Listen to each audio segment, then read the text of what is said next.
Israel's missile defense shield is one of the most advanced in the world, and it needs to be, since the country is within striking distance of many enemies.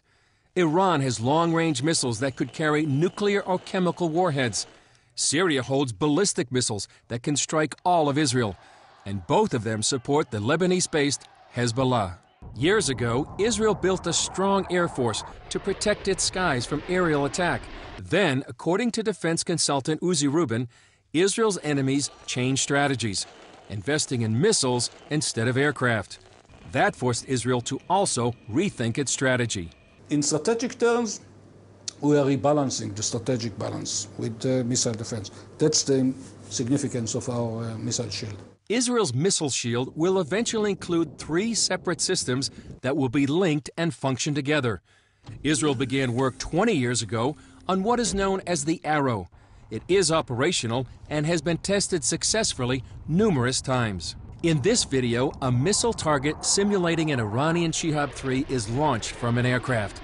The radar locates the target, transmits key information to the launcher, which fires a test interceptor.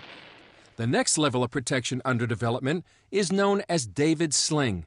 Named for its biblical ancestor, the David's Sling interceptor is smaller, more agile, and would also serve as a backup to the Arrow. It can be tied up to that, so if you have a threat coming down, you can try to hit it first with an Arrow 3, another time with an Arrow 3, another time with an Arrow 2, and then a David's Sling below.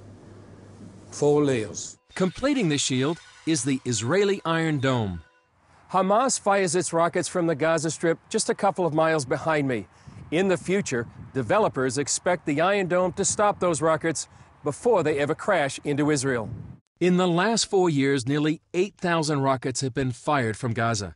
Sderot resident Noam Bedin described the routine of living under rocket threat. By just driving into Sderot, you have already the routine of putting down your window, turning off your music, taking off your seatbelt because you're always alert to jump out of your car. Hearing a mother, by the way, just a couple of months ago, that while she was driving around the town, the siren just went off and she needed to jump out of her car.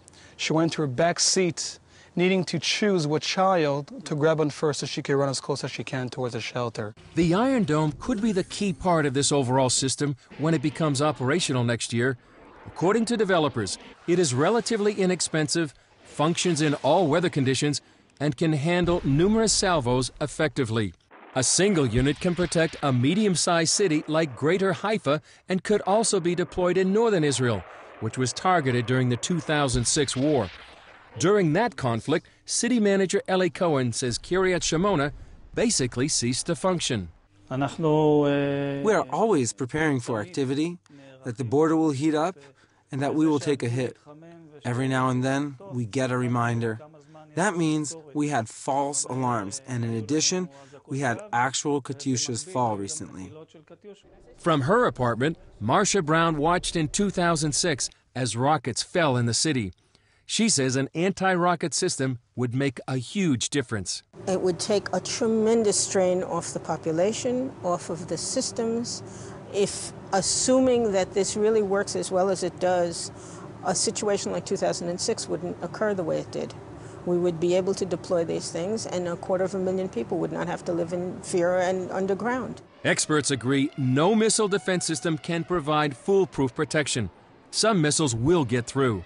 And while this won't win the war, it could prevent Israel from losing it. Chris Mitchell, CBN News, Israel.